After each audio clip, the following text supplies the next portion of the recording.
a question. I'm not sure about this, but does the president have a discretionary fund? Oh yes, ang dami Okay. ng discretionary All right. funds. Like in our budget today from the House of Representatives, over 2.2 trillion trillion pesos ng budget natin. Of that amount, about 24 billion pesos is pork barrel already, mostly in the Department of Public Works. Okay. Pagkatapos, itong si Presidente, meron niyang sarili yan na, halimbawa mo, yung social fund niya from the PAGCOR, yung charity fund niya From PCSO. from Philippine Charity Sweepstakes. And what about the Malampaya Fund? Does he have And the that? Malampaya Fund is an off-budget item. Ibig sabihin, hindi yan kinakover or hindi yan tinutukoy ng budget. It's off the budget.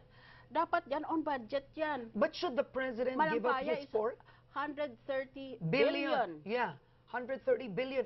You mean 130 billion and the president handles it Yes, himself? without congressional participation. That's another point I was trying very hard to make. Yeah. Dahil power of the purse ang Kongreso, kaya hindi ka pwede. You cannot make an appropriation out of the National Treasury without an appropriation law passed by Congress. Pero panahon daw ni Marcos to, ma'am, no? Yung tatlo.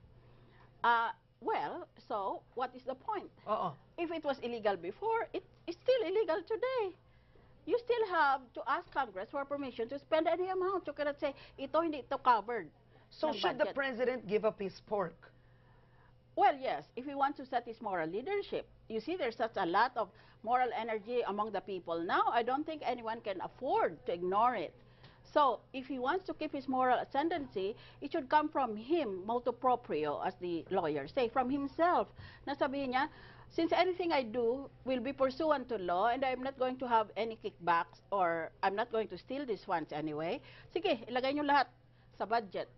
Okay. All right. Last word, Senator Miriam. That was an hour. My last words to the Filipino people are... Wait, I was thinking, did you have jokes? I'm sorry? Jokes. Jokes. No. Well, okay. I have lots of them, but Okay, takes go too ahead. much time. All right, go on. Una, dapat alalahanin natin na ang kapangyarihan tungkol sa ating kaban ay nangyayari sa atin. Ating pera ang ginagastos nila eh. Hindi rason na ginastos nila para sa itong proyekto, ilang proyekto na yan. Ang question ay, nagproyekto nga kayo pero meron ba kayong batayan sa batas? Pangalawa, nagkomisyon ba kayo dyan sa mga proyekto nyo?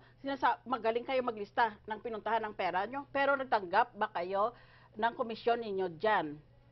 So, you can break that down to the question of, nagbigay ba kayo ng pera sa Napoles NGO? Because that is the priority set by COA. Pangalawang question, kung hindi man Napoles NGO, nagbigay ba kayo ng pera sa NGO? Kailangan imbestigahin din, sabi nga ng COA. So first of all, we have to be self-confident and have faith in ourselves as a people. We cannot afford to be a failed state. There are some states that have failed in governance because of too much corruption, and we are very, very near that point. We are pushing the envelope too far. Sumobra na ang pagkaganid ng ating mga senador at congressman. Dapat na talaga ikulong sila. Kaya kaya pa inumin sila ng hemlock. Ano yun? Si Socrates yung lason. Okay. Okay. I'll go on.